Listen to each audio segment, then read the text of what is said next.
Give me a D and a G. It's the Dunga Show. It's the Dunga Show. Hey, dog, your beard's looking flickin' great, my man. Thanks, Gus. I've been using the Bush Beard Wash. The what now? At Bush Beard, they know that every man with a beard is a unique beardo. And that's why they offer a wide range of products to cater to every beard's needs. Whether you have a long and luscious mane or prefer to keep it short and sharp, their products will help you achieve that perfect look. From the nourishing beard oil and balm to the refreshing beard wash, their products are made with all-natural local ingredients to keep that beard healthy, soft, and lustrous. The beard comb and brush are designed to detangle and shape your beard, making sure you always look your best. At Bush Beard, they're dedicated to providing the best possible grooming experience for all the beardos out there. So why settle for an average beard when you can have a glorious, well-groomed one? Try Bush Beard products today and unleash the full potential of your beard. Be sure to use Dog and Gus 10 and get 10% off your order. Bush Beard, the small town brand with the big old Canadian heart.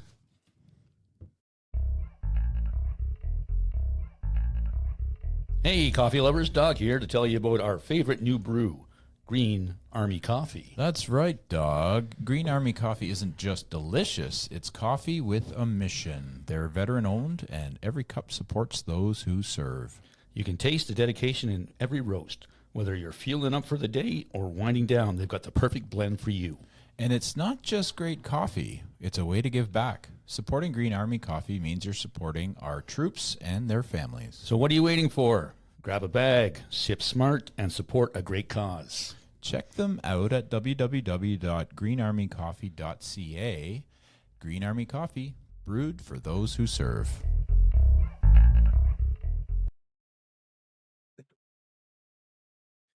Welcome to the Dog and Gus Show. Hey, what's up, dog? Not much, Gus. You. Not much. We got another guest tonight. We do. We're doing a twofer tonight. Oh, twofer. Twofer. Who we got? We got Mr. Brad Martel tonight. Hey, Brad, how are you? Oh, I'm great. I feel like I've been preparing for this for months somehow. Years. Your whole life for this moment. Yeah. We've been waiting. We've been waiting in the wings, expecting an exciting and intriguing interview. Are you ready? Yeah. Yeah, nice to have you. Thanks for coming. Thanks a lot. Yeah, like what I do, it's become a bit of a ritual on Mondays. I put you guys on, and like when I hear an artist on there talking about their hustle and everything, it's like, how could you not go pick up a guitar after that, right? So That's good. It's good stuff. Yeah, it's nice to hear. I mean, we do it for us, to be honest. So it's exciting for us. And then listening to, like you said, having great artists on that are keen and hardworking, and there's no shortage of that. That's for sure. Definitely inspiring for sure. Yeah. So what got you into music, Brad?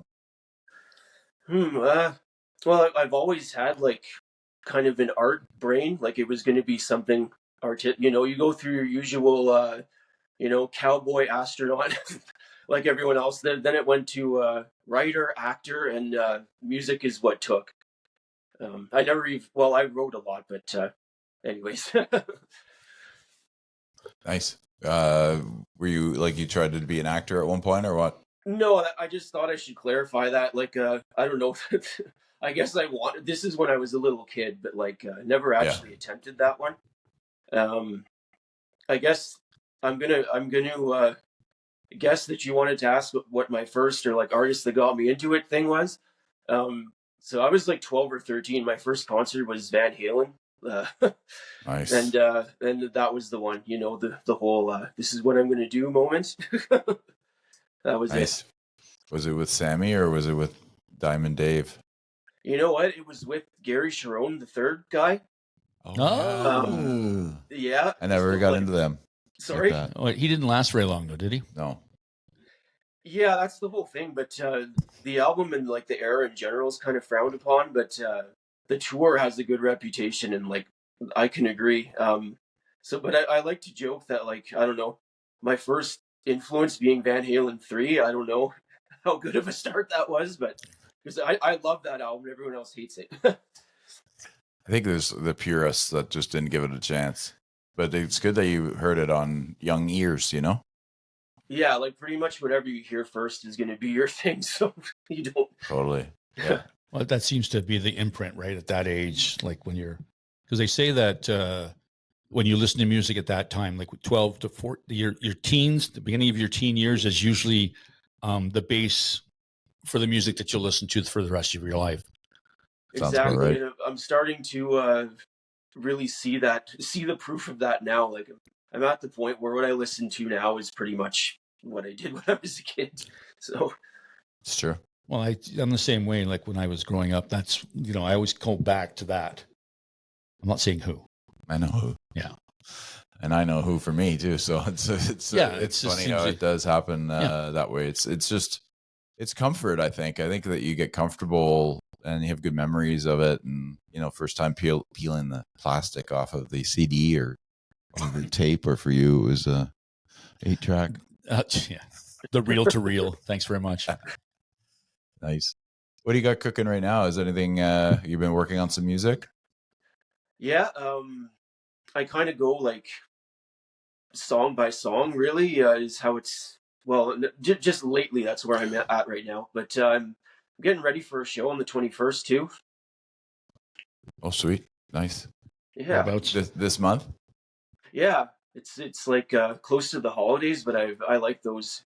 Especially in town, it's always kind of a special part of the season. You got some Christmas songs on your playlist for this, Brad? No, no. That's a good question. We're playing in a French hall too, so like maybe I should add a French Christmas song. There we go, solved it. Nice. Yeah. So glad to I help. was thinking Run Run Rudolph or something. Run, run, Rudolph. Yeah. I'm down with that. Yeah. What's your favorite part about being in a band? Well, because I have a good reference point for that, I'm gonna take it as opposed to a solo artist. I had started off my solo career obviously solo, like just recording everything by myself and all the instruments, that whole deal, right? But then about a year ago, I joined this band, and it's actually a cover band. Like this is kind of aside from my original music, but just it hit me right away, like the I never know how to say that word, the camaraderie, just the vibe of being with a bunch of funny guys joking around, right? And they're all new people to me too, so it's been nice to make 5 new friends, and yeah, I don't know. I guess perhaps obviously it gets lonely recording alone after a while, I guess. For sure. You want to feel a vibe too. Yeah, seriously. How did that come about? Did you answer an ad? How did you come about meeting these new people? It's kind of interesting actually, because I think I mentioned to you guys I was in Ottawa for 15 years. I just moved back 3 years ago. So I was on a long vacation in Ottawa, and just got the connection through a mutual friend. Hey, these guys need a singer. Do you want to join? And like usually when I leave and come back to Timmins, I'm bummed, right? The vacation's over and all that. But they wanted to jam that night, and like it was a great time, and I just skipped that whole post vacation blues thing. So like speaking of a good start, I took that as a good sign that it started that way. Yeah, for sure. So it's a cover band. What are you covering? We are like 90s, 2000s. Again, kind of when I mentioned all the stuff I listen to now is from when I was a kid, like that kind of idea. Yeah, punk and alternative kind of thing. Sorry. Nice. Who are your musical influences then from the 90s and 2000s? Off the top of my head, like me personally, Well, you're the one we're talking to, Brad. yes, exactly, yeah, and the influences of a cover band, right? Yeah. So for my original music, I think if I had to pick an idol, I would say like Trent Reznor, 9 Inch Nails. Thick. The whole I just love the style and the whole self-sufficient recording on your own thing, right? It obviously influenced me. So that's a big one. Then I don't know. Chili Peppers comes to mind. Can't really shake them. I just love their guitar. And then as a third, I'll shout out 90s Canadian rock. Has always, gives me the feels, Totally. Yeah. I'm down with that. Reznor's cool too because of his story, right? Like he got away from that the record producer and then did his own thing, and he did his all his art, and then Jimmy Iovine signed him. Yes, your fave. Yeah, Jimmy Iovine got him out of that contract, and then he blew right up, and then he was able to sign like Marilyn Manson, and he just kind of kept going. I love Trent Reznor. I think he's the coolest. Oh man, even you could say like the drugs too. I mean, he's one of the guys who turned around and like got better for it, and it's obviously still around because a lot of those '90s people, unfortunately, a lot of them are gone. So I like a good story like Trent's. Totally, he's been a sober guy for a long time. Yeah, nothing wrong with that. You think that? I wonder if that impedes the process, like the musical process. I wonder if he had to readjust. You know what I mean? Because I mean, a lot of guys will say, "Well, I was inspired while I was under the influence of whatever I was taking," versus being sober and getting inspired. Maybe, yeah. I don't know. What do you think, Brad? Well, I happen to know he's actually addressed that. And I think for him it just manifested in taking longer to do his first album sober. He was scared that he wouldn't have the ability anymore, and then I guess if you listen to them, his music got a little more normal sounding, I guess, or more I don't know, streamlined, but he could still write songs, and I still love everything he does. So that's very true. Yeah, that's good. That's a good point. I'm going to have to ask this because we're talking about Reznor. What's your take on Cash doing his song? Cash. Johnny Cash doing Hurt? Oh God. I mean, it's one of those like can't choose a version songs, and I don't know. There's a few like that, but it seems I watch a lot of Trent Reznor interviews because I actually heard him say that when he heard that song, he was like, "That's not my song anymore," and just like all the mutual respect going on there, and that's I vibe with that. It's one of the best parts of music. Totally, it's a great version. I like both versions. Obviously, I'm a big Nine Inch Nails fan, but when I heard Cash sing it, it just like it was like really grimy and like it's really sad actually the way he sang it. Well, and the video just enhances the song like 200%, right? It's just like if you listen to the song without the video and then watch it and listen, it's a completely different feel. Yeah, because you could tell he was at the end, right, and or getting towards it anyway, and that's and it's almost like he's patching up old wounds, Yeah, I don't know. It's very. You're right. It's a very like in Reznor's right because it's no longer his song, and I think that again Rick Rubin was the one that kind of got him into that one. Well, that was the American Recordings, right? So Rubin was there saying, because when he approached Johnny Cash, Cash was like, who? Like he didn't even know who he was. Yeah. And he was so, I don't want to say bitter, but like his country music kind of dismisses older acts, right? They want the young, they want the fresh. Him, like Merle Haggard, George Jones, they all went through the same thing where they're being dismissed because, you're not putting out anything new. So when Rick Rubin said to Johnny Cash, I want to do stuff with you, he was kind of like very like, whatever. Okay, I'll talk to you. And then the first thing Rubin says to him is, what do you want to do, Johnny? Tell me what you want to do, and let's do that. And then he was like, okay, let's try this. Yeah. Well, Rubin's great at that, at getting people to do like he's admittedly said he's not an artist, like in the sense that he doesn't play instruments. He's just more, he can get the best out of people because he lets them be themselves, right? Mm-hmm. Yeah. That was going to be my joke. Like Rick Rubin, he's great at finding a way to not do anything. Like exactly. What song should I do? I don't know. What do you want to do? Yeah.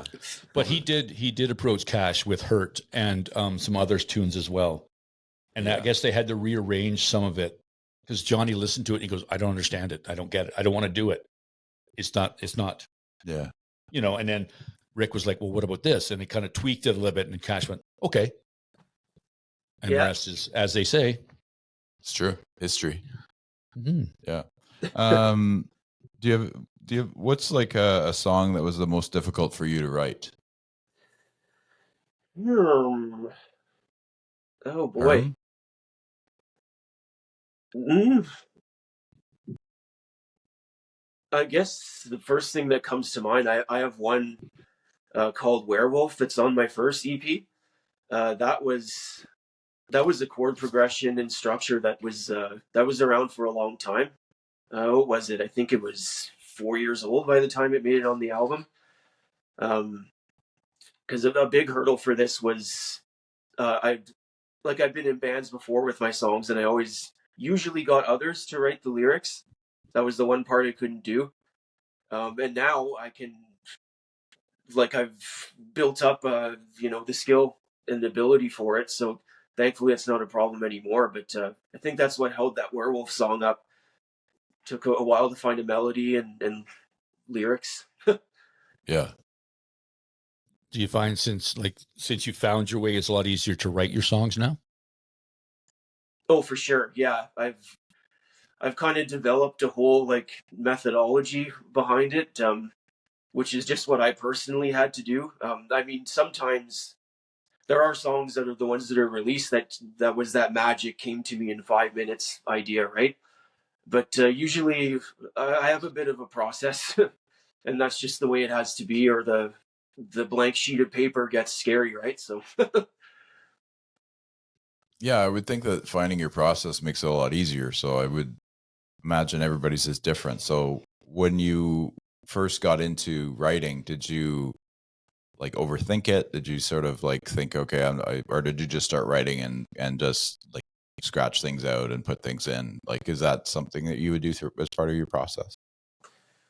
well, in the early days, I'd have to agree. I think I did overthink a little bit. I even caught myself at times like, Brad, you're trying to write without a guitar. You know what I mean? Um, I'd be sitting there, and I have such an eclectic music taste, and I would be sitting there thinking. Which, first of all, that's the first thing you're doing wrong. You shouldn't be sitting there thinking without an instrument, and just trying to decide what I wanted to do. And I just caught myself like, it's probably be easier if you picked up a guitar and just played what came out, you know. And luckily, I'm way past. I'm more in the flow state of things now, so it's a lot easier. That's good. Do you ever find yourself as a songwriter comparing your stuff to others? Like, I mean, I wouldn't. It'd be hard to sit here and go, well, geez, Trent Reznor wouldn't do that, or so and so wouldn't do that. Maybe, yeah. You know what I mean? Like, do you ever find you find that and go, crap? You kind of get down on yourself because you're getting inside your own head, thinking about what other people would, write that tune. Mm-hmm. In regards to that, it would just be originality was kind of a big uh, block, I guess, too. Like I'd place too much importance on that, and in fact, I would say it was probably the most important thing at times. And I'd shoot down a lot of ideas because oh, it sounds too much like this. But I mean, that's so common, right? You got to give yourself permission to do that now and then, or else you just won't have many songs. So Yeah, for sure. I would suspect that would be. I've never written a song, so I can't really say. You've written like thoughts. Yes. So that's what songs are, bro. Oh, without a guitar though. Yeah, exactly. Because I can't play a guitar. So. Well, you could try. You'd be like, "Oh, rang, rang, rang," and then I give up. Yeah. What's been the biggest career highlight so far? I've had a couple really meaningful shows since I moved back here. Maybe I'll pick a Timmins and an Ottawa one. But I had an album release show for my first EP, and that was just a really special album to begin with. But I think it was my first show back in town too, and just, it was the beginning of the venue where I booked it at. It's like a beautiful lakeside, like heritage hotel building here in town. And so that was special. They were just starting out too. And there were a couple things going on there that night, but it amounted to a packed house. And, just everything went well. And that, I'll never forget that one for sure. And the Ottawa one's the shorter answer. My old band played Blues Fest about 10 years ago, so that's easy. That's a big one. Yeah, Sure. Blues Fest is big for us here in Ottawa. Pinnacle for Ottawa, I'm sure. Every singer, songwriter, band would love to be there. Yeah. How was that experience? Oh God, it was, at the time it was the best day of my life, and I've made a point of saying that very openly. So yeah, they really don't treat you like, okay, you're just the local band, like you get the full rock star treatment, and like just the fact that they take local submissions at all, like that's you don't see it too often, and it's great for us as artists. Yeah, they do a great job with making sure that local artists are included for sure. It's a big part of it, actually. I think that's the allure for Ottawa too, right? Is because because we talk to a lot of bands, that, and there's a lot of talented people in this city that should get that chance to get up there at Blues Fest and show just more than, the local venues, what they've got to show, like say 10, 15,000 people that, hey, we're from Ottawa. We play here. You guys should come out and see us more. That's right.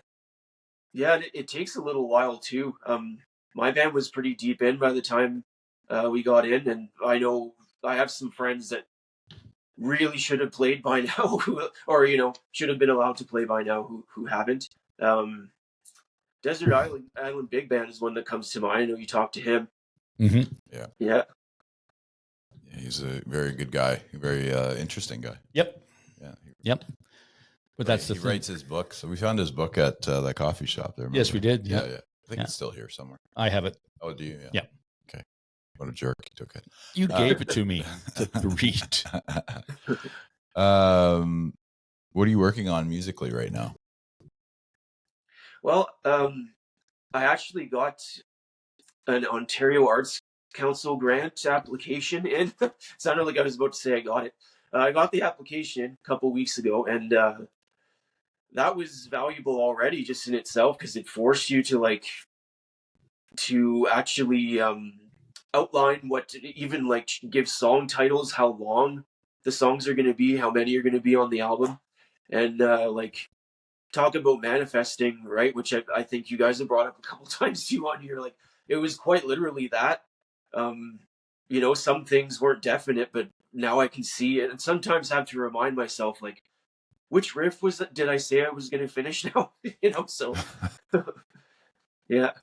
To get that in depth in the questioning for these things, for the Oh, grants. Yeah, if you could expand on it a bit, that'd be great. Yeah. Oh God, it was over 2 nights, 2 4-hour sessions, and both had a bit of a headache after, but I mean, it was a good headache because it's just a lot of questions and they want you to be really specific. So Now, were they talking to you, or were you writing this out and sending it to them? Did you actually Skype with them and chat with them, or how did that go? Skype. Not yet. It was an online application, and it's like a whole portal that you log into, and I don't know. It felt like an app you would use at work or something. So, yeah. Mm-hmm. Yeah. How seriously can you take Dog with his glasses like that? They're broken. You know what? I can take them off because No, I like Is that it. better? Yeah. I don't think I Open would your have eyes noticed, wider, honestly. Yeah, it's funny. I was just noticing I'm very ghetto. I have because they keep going further down. I would prefer you to wear them, actually. these are my dollar store glasses, and they're broken, and I haven't got another pair with me, and I'm not wearing designer shades over here like Mr. These are not Joe designer, Bonamassa. yeah, they're certainly not designer, but appreciate that. You're welcome. Yeah, thank you. He doesn't know. No, he doesn't have to know. Do you play other instruments? It looks like you have a full kit behind you and guitar, obviously. So how many instruments are you playing these days? I'd say like, let's say 4.5. I was hoping to get the kit in the shop when we first went, but you know, you can see. Yeah. Anyways, we're good. Yeah, guitar, drums, bass, vocals, and the piano. Piano I call a 0.5 because I have piano on my first EP, but it was I don't know, more of a feel like a channeling situation, and just a lot of takes of okay, if I sit and run through it a bunch of times, I can do it once really good. You know what I mean? Yeah, yeah. So if I had to play that right now, I wouldn't be able to do it. So Play Silent Night. I'm just kidding. Play chopsticks. Yeah. Ding, ding, ding. That's cool though. Like, do you find that brings you like challenges, like to have to be able to play all those, or is it kind of seamless for you? um, I don't feel that. Yeah, I wouldn't say challenge. But it brings a lot of like stimulation. Is the word I think, like especially as you move from instrument to instrument, and especially in one day, or in the course of a show. Like say I drum for a couple hours or put down a drum bed track for a song. When you move to the guitar, you've had that rhythm part of your musical ability worked out, like you know, kind of like working out, you know. And you bring that to the guitar, and the guitar does seem easier after doing that. Is that how you play? You take, if you're going to record a song and you're using all the instruments that you know, do you start with the one that's the hardest? It would usually, just in practicality, it would have to be either drums or like guitar to a click track. Mhm. Yeah. Cool. What's Nice. the monkey's name? Oh, Bonzo. John Can Makes you guess? It's all drum theme. Could you guess who he's named after? Bonham. Yeah, there perhaps? you go. It's an easy one. Wow. Is he the greatest drummer of all time? Not your monkey, but Bonzo. He's pretty good. I have to get him in since I didn't see him before. Yep. There he is. Love Bye, that buddy. monkey. Whoops. Is he the greatest of all time, you think? John Bonham? Ooh. Not. Whoops. Not today. I would say. I guess even out of the classic obvious ones, I would take Neil Peart over him, unfortunately. But he's That's great. unfortunate. I don't think it's unfortunate at all. Like, Doug says he's the best, so yeah. But I'm not a drummer though, but I'm pro Canadian, so I will pick a Canadian over a Brit. yeah. Yeah, So. good point. And drums, like to me, are they kind of have the same metrics as like UFC fighters or something, right? And so like John Bonham's metric that's like in the red is his power, right? Mhm. So if I'm looking at power, absolutely. But Neil Peart has a lot of intricacy, and just he has a lot of intelligence and philosophy outside of his drumming, which like is big for me too. So, but Neil, when he plays, like he's not very animated, you know, like he looks like he's reading a book or something. So if you're going power, then maybe not him, right? So Yeah. Well, it depends what the criteria is. What are we going to call it, right? You're the best drummer in the world. Power or precision? Well, I Then mean, you know, what does he have? Like 100 different things in his kit? who Like, Peart? yeah. Yeah, but he's more precision, like Brad was saying. But again, Bonham is pure power, right? Like it's just Which was needed for that band. Yeah. Right. Like that was the essence of a Led Zeppelin is they were powerful. yeah. I mean, him and what's his name? It's not going to come to me right now, but there's a few of them that it's just like, yeah, like you said, animated, right? Keith Moon is who I was thinking of, just like pure animation, right? yeah. While they're playing the drums. So yeah, so I mean, but you know, and they called him the professor too, right? So because he was very, Well, it makes I'm sense. assuming because he was very technical with his. It's like Brad was getting at. I think he was Yeah. almost like reading a book Yep. back there. Well, seriously, when you do watch him, like the live videos that they show of him, he's just like, I'm just like, make it look a little bit more easy for us there. Yeah. I yeah, I even just like listening to him talk. Mm-hmm. He's just like a very respectable man, right? So yeah. He's very smart, very well read and articulate, because he did a lot of the lyrics for Rush as well, right? Exactly. Oh, So- did he? I didn't know. Yeah. that. Well, yeah. He was the one that wrote most of their songs. Yeah. That's cool. When he joined the band. Yeah. Interesting. Yeah. Well, you couldn't teach him to sing, or I don't know that he wanted to sing. Yeah, I know you do, because you don't really care for Geddy's voice, but that's all I don't like about Rush. I like a lot of their stuff, but the voice just gets me every time. Where do you see yourself in the next 5 years musically? Well, the thing that's always emphasized for me is the body of work, because you have control over that. You can always add to your discography, right? And especially now that they're all on all the streaming services, you can see it all in one iFlow, right? And after a while, and like, man, I'm sick of only seeing two there. I want to see a third one there, and it's oddly motivating in a way. You know, again, manifesting type thing. You can just picture it there, and when it shows up, it looks the way you pictured it, actually. So, but also, you know, doing it as a career, I'll say that I'm not even going to tiptoe around that. Like, that's what I want to do, and it's all I care to do. And yeah. It's good, lofty goals. I like it. yeah. So See, as you should, and you should have big goals. yes, absolutely. Don't make them small. So you've got the gig working with the guys in the cover band, but you're also still working on your solo stuff, looking to produce a third EP, is what you're saying. This one has to be a full album. Okay. Yeah.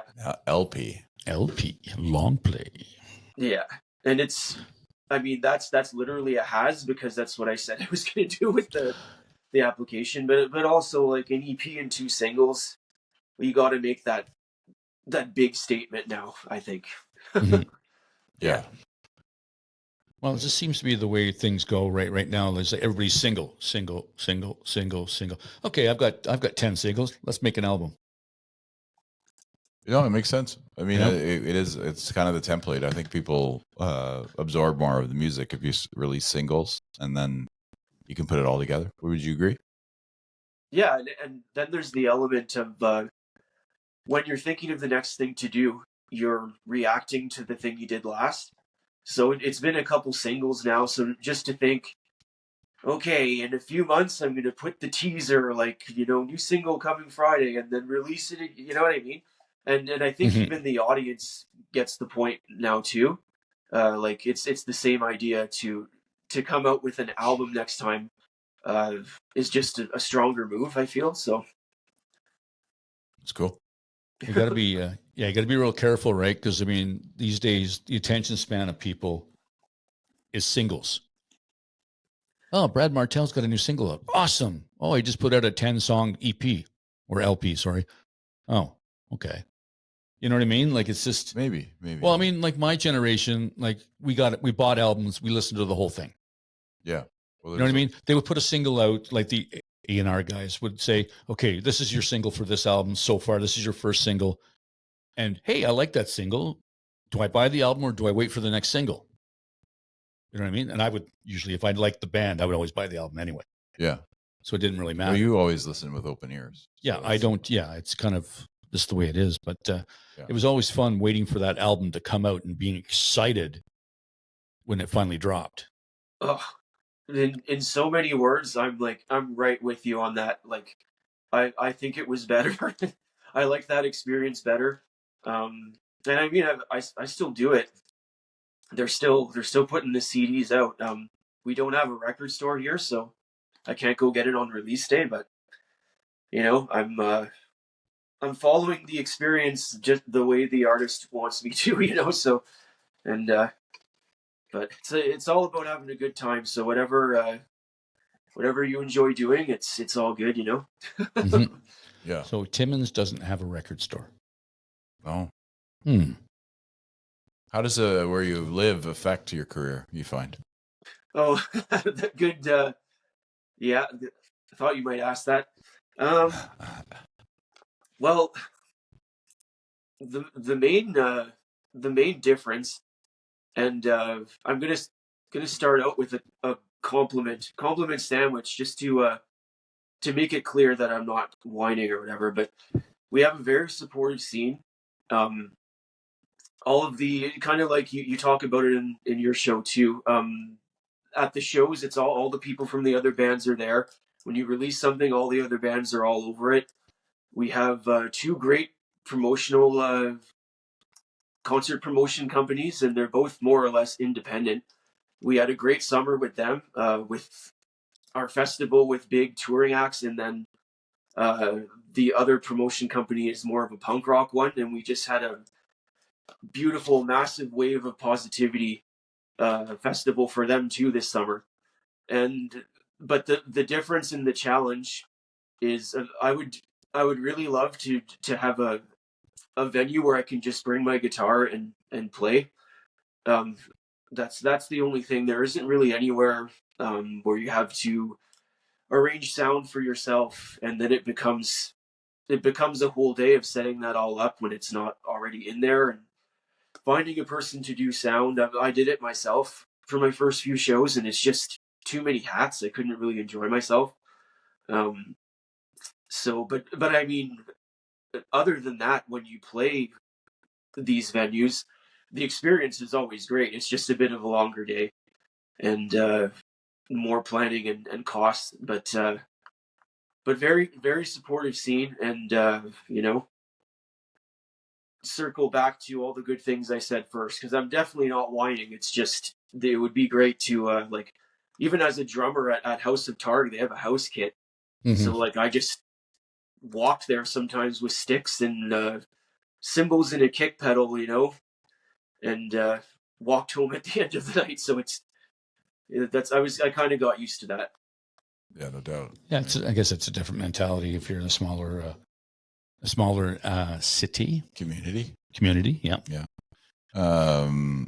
Yeah, I would think that would be a challenge, because if you're trying to not only put on a good show, but you have to be the guy that puts on the good show and make sure the sound's good, and still try and sell some merch and still talk to some people. But that seems like a lot of work. I mean, and you're not. Yeah, I can't even imagine. Yeah, I definitely enjoyed the ones where I didn't have to do that, as opposed to the ones where I did, and and that's on top of all the promotion and everything too that every artist already does, right? So it's it's kind of ironic, but for a guy who plays all his own instrumentation on recordings, like I do, I see a lot of value in outsourcing all the different roles, and it's just more companionship and laughs and everything too. So it's yeah. Well, I think, I mean, it's great to do your solo stuff, but it's also fun to be part of a musical experience, like just like you said, the camaraderie of hanging out with other guys and just playing some good tunes and just having a good time. Like that's I mean, it's kind of a little bit of a balance. Exactly, and I mean, at the end of the day, it's nice to have both too. So really, I don't even have to choose. So I feel good about that at this very moment. It's good. When you do these gigs with the band for the covers, is there a good venue there that you can go to, or where do you usually play, or do you go around the area? Yeah, there's good venues, like good in terms of a space and an atmosphere, and places that the concert goers actually enjoy going to because they have a comfortable place to sit, and all those other metrics are great. It's just there's not really a place with the sound system. But anyways, I already said that. Um, yeah, our last gig was at our local Rib Fest, so uh, probably the second biggest festival in town. So I mean that was nice and had all the fixins, right, that a festival has, like just like Blues Fest. They treated us great. Uh, and yeah, It's great. with the. I have to put these on for a second. Oh, Yes. Oh no, I'm going to notice the Oh, Yeah. they look straight now. Because my head's like this. How was putting We Meet Again together? How was that process for you? It was a beautiful process. A lot of like the gamut of emotions going through that one because it was a little bit. Well, let's just stick with the emotional, like in addition to the fun parts. But it was kind of cool because I did the guitars, like basically the foundation of the album, in Ottawa right before I moved. Mhm. And I got to finish the vocals and all the overdubs, piano and stuff here. So that's some nice symbolism there because it just quite literally follows the whole story, and it's yeah. yeah. Well, like it's a great song. So I was you did a great job on it. That's for sure. Um, what's the best piece of advice someone's given to you for becoming a musician? For becoming a musician, my headphones keep slipping. I'll go with I guess this more falls under stage advice, performance advice, but our high school, we actually had a whole class that was like basically, it might as well have been called rock and roll class, right? Like it was a music class, but I mean, you could play pianos, but it was like rock instrumentation mostly. You could, you know, you know what I mean. And every month we put on a show, and we picked whatever song we want, and you can cherry pick from the whole class of the most talented musicians in school, really, and do that. So obviously that teacher was really great. His name is Mr. Ciccone, and the advice he gave was never show your mistakes on stage, like never show on your face that you made a mistake. And it took a while to get it because it's almost like a reflex. You want to whatever you do, like cringe on your face or whatever. But the more I've thought about it, like that's almost it's kind of a gross. It's kind of a like not good thing to do because you're like you're making sure people know that you made a mistake. You know what I mean? I'm having trouble explaining it right now, but um, just doesn't feel like a very likable thing to do. No, it's like if And you nobody just notices. no, exactly. If you keep playing like nothing happened, nobody will notice. Like no, maybe some musicians would go, "Ooh," Maybe. but as long as you're not going, "Ooh," you know what I mean? Then somebody like me or like somebody who doesn't really like, I'm saying, "Okay, he's doing a great job." How's that sound go again? Ooh. That sounds pretty nice. It's like it was a mistake, but not too bad. Yeah. Yeah. It was not a oh fuck. Sorry. Oh. Oh. And, Ooh. Oh. So if you sorry, were go ahead. if you had a choice to collaborate with somebody, who would you be your number one pick to collaborate, like on a song or maybe just to play live with? Besides our friend that we talked about, Trent Reznor. Okay, Yeah. I won't say the same person twice. Oh man. uh, well, I don't want to think forever, so you always need a good drummer, right? And so let's go with Neil Peart because he'll get the job done. That's the Yeah. hardest thing to find. So There you go. He would get it done, I think. I think he would do just fine. Yes. Yes. Yeah. He would get you where you need to go. What do you do in your free time when you're in Timmins, Ontario? I I'm kind of stumbling because I just finished listening to the Sierra episode, and I think she gave the same answer that I would give, but like Go ahead. I consider my life to be music, so it's just there's so many different hats to wear, right? So even if you don't play in a day, I record too, so I mean, you could research that, even do that. Then listening to music is probably my favorite thing to do. Like it just uh, makes such a feeling of peace come over me, and you know what I mean. It's just a very very pleasant thing to do. So I'll do that as much as possible.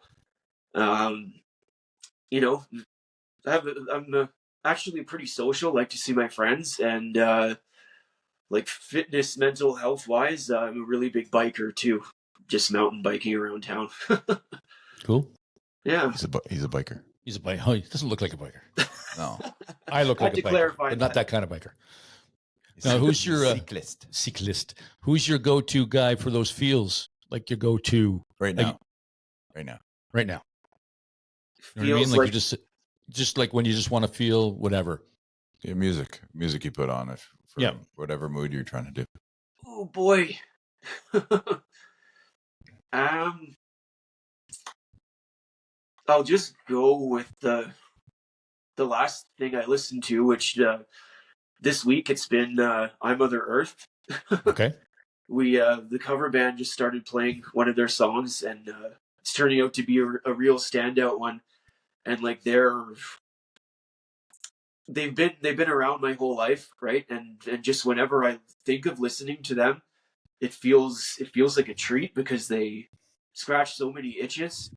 Like they have improvisational songs, like jammy instrumental stuff. They have radio songs that even sound like different eras. A bit of hard rock in there too. So yeah. I think they just played Ottawa this weekend. Saturday night. Yeah, Civilian was there playing with them. Oh, Yeah. really? Yeah. Oh, yeah. cool. Civilian's a local band here. I don't know if you know of them, but they're quite amazing. And they were there with I Mother Earth and another band.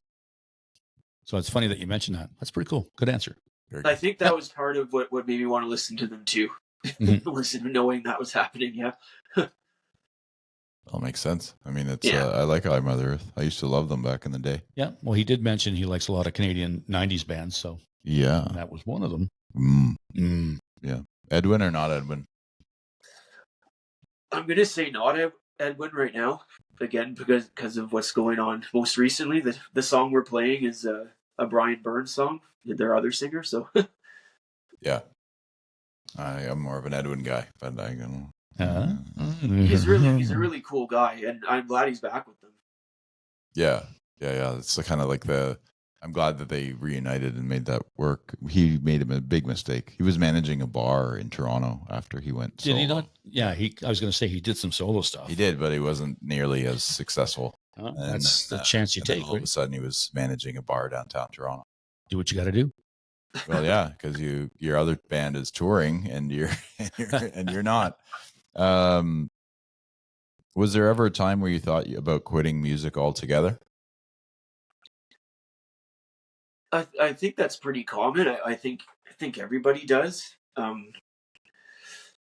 It's huh. Yeah, but I just can't. First of all, like there's always going to be something that pulls me back. Like it's kind of that idea of there's nothing. With certain people in your life, you feel like there's nothing you could do that would make me hate you. You know what I mean? Yeah, I don't know if you've thought that about certain people, but yeah, it's. sit next to one actually. Oh, there you go. That's nice to hear. Well, Yeah, sometimes. so there's Sometimes. that, and I think it's just a natural response to burnout. Like you just it's gonna happen no matter how positive you are, and you just need to like kind of tell yourself you're being unreasonable, and feel the feeling, sit in it, but know that it's gonna pass. And I think I made the mistake once of saying that, like, making a post on Facebook that my last band was done, and of course we got back together, and like I regret doing that because I don't know, you look like you don't know what you're talking about. So never say never and never quit. And then write a song about it. Yeah. It's a good title. That's a good title. Yeah. Never say never, never quit. Sounds like a country song. It Yeah. could. It could be. Never say never. Isn't that Bieber? Doesn't Bieber have a song called Never Say Never? I don't know. It's a good question. You should look it up. Maybe Shania Twain will do one. I just had to throw that Timmons Oh. reference in there. I Boom! thought we were There going to it avoid is. that. I thought we were going to avoid that. No. Is she like a legend there? When she makes music, yeah. I mean, it's. I Like, think isn't it that's like the their thing. town, like at the bottom of when you drive into Timmins, it says Shania Twain's Home of hometown. Shania Twain. Yeah, and they had to put plastic over that because people kept drawing mustaches on it. But No respect. yeah, That's fine. yeah. At least anyway. Timmins has a sense of humor. That's Yeah, for they sure do. Yeah. Yeah, So Saturday nights when you got nothing but let's go deface Shania Twain's picture. All right. Yeah. Let's have a couple beers first. Well, I think the beers are already had before the discussion. Probably true. comes up. Probably true. good. How would you describe your style of music? It's the genre tag I always pick is alternative rock. That's where my taste has proven to lie, and also eclectic too. I don't think I would ever do an album all in one style. At least I'll say that right now. But because I'm big on genre blending too. That's just really neat to me, right? And like the latest song is a good example because I was playing around in drop D guitar tuning, which I hadn't really done much, and just to kind of put it in non-musical terms, I guess, like when you do that, you end up sounding. It's kind of a Soundgarden riff. That's what you go to write heavy riffs, kind of deal. So I had a riff, and it was sounding kind of like I alluded to before. It was sounding. Oh, it just sounds like a Soundgarden song. And all I did was take out one note instead of going like I went and then all of a sudden it was like it had like a Latin beat to it, for lack of a better, like it just got groovy instead of just a full like pounding rock song, and you just go like, oh, neat, you know what I mean? I don't know if that's ever happened before, so. That's cool. It's good that you don't limit yourself to a genre. Now, speaking of genres, is there a genre out there that you just don't get? Ah! I'll take that as a yes. I have one, but I'm like so weary of sounding like I'm whining about stuff. But Go ahead and whine. okay, country. I mean, I could have just said country, But yeah, I don't know. That's fair. I mean, that's we asked the question. You're not hurting feelings here.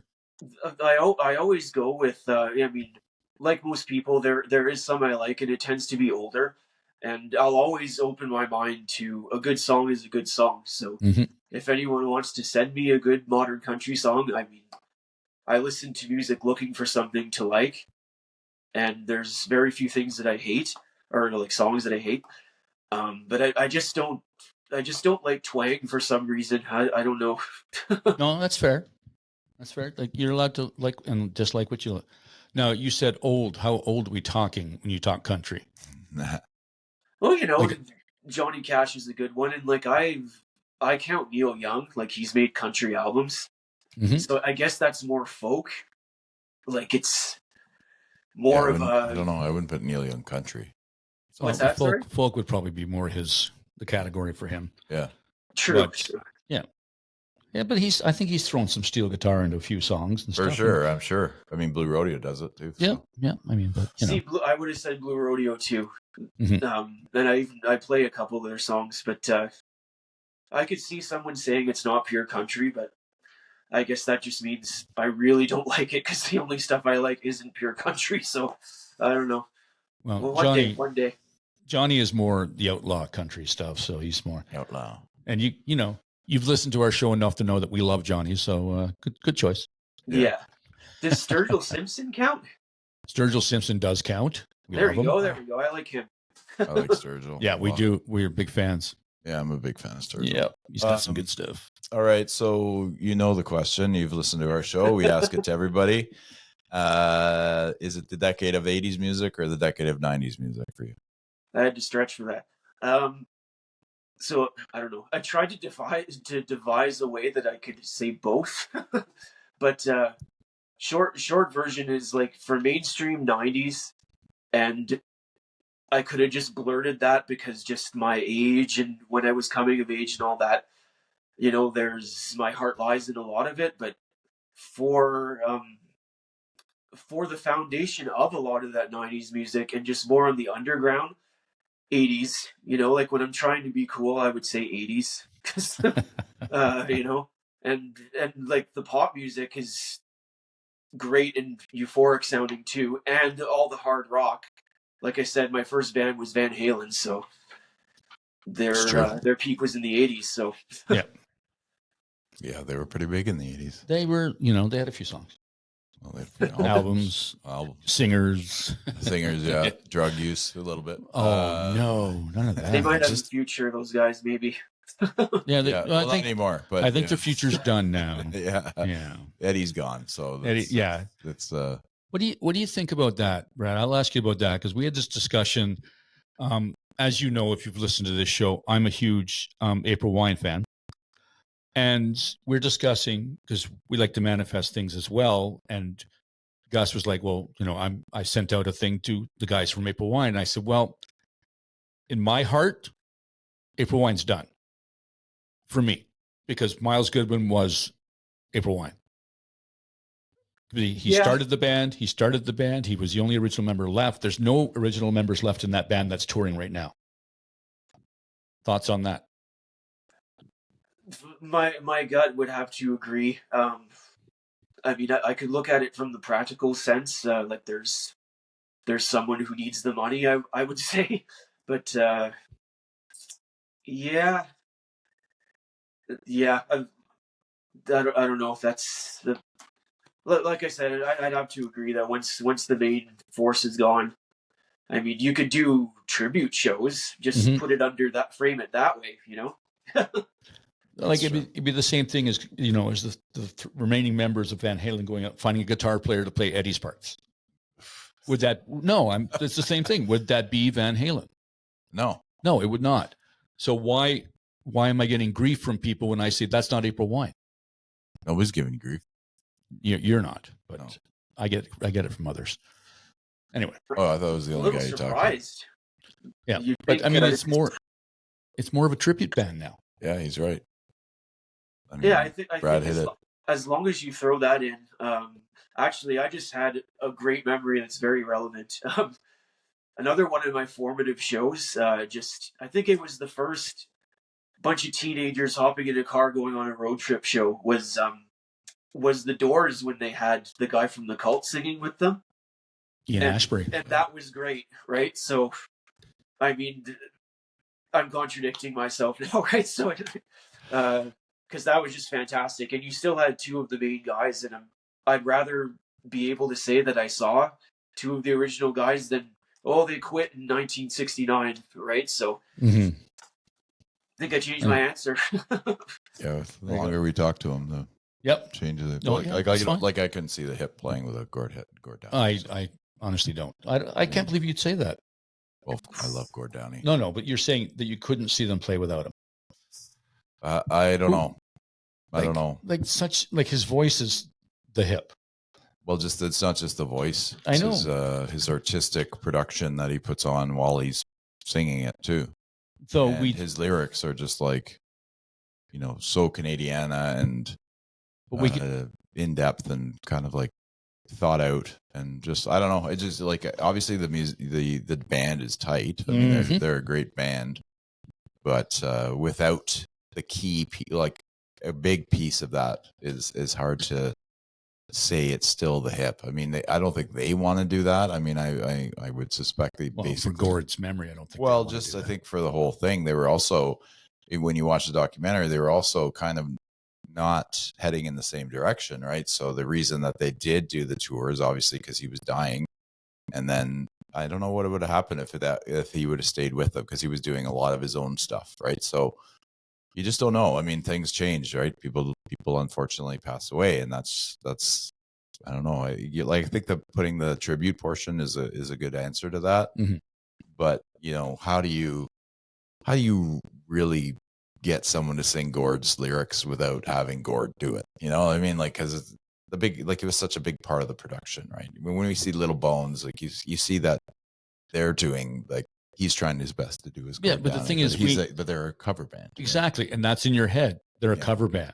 Yeah, and it was a And great show. I mean, I loved it. I mean, we saw them and they were phenomenal. But it Mhm. was, the band was great. So, Oh.